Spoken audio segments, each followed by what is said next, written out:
টানা পঞ্চমবারের মতো সন্ত্রাসী সংগঠন হিসাবে আখ্যা দিল বাংলাদেশ জাতীয়তাবাদী দল বিএনপিকে কানাডার আদালত। প্রতিবেদনে উঠে এসেছে ভয়াবহ ছিনতাই, অবৈধ দখলদারি, বিভিন্ন রকমের চাঁদার অভিযোগের বিভিন্ন বিষয় তুলে ধরেছেন সেই প্রতিবেদনে তুলে ধরেছেন ২৪ আন্দোলনের পর ১৭ বছর ক্ষমতায় থাকা শেখ হাসিনা দেশ ত্যাগের পরবর্তী সময়ে ক্ষমতায় আসেন বাংলাদেশ জাতীয়তাবাদী দল বিএনপি। তার পরবর্তী সময়ে চাঁদাবাজি, সন্ত্রাসী এবং বিভিন্ন সময় বিভিন্ন অবৈধ দখলদারিতে বিএনপির নাম জড়ানো এমন নানা বিষয় উল্লেখ করেন সেই প্রতিবেদনে।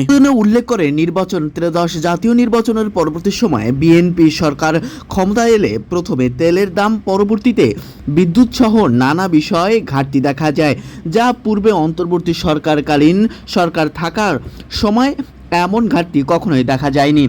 দ্রব্যমূল্যের ঊর্ধ্বগতি যা সরকার থাকাকালীন কখনোই এদেশের মানুষ দেখেনি, এমন নানা বিষয়কে উল্লেখ করে তুলে ধরেন সেই প্রতিবেদনে।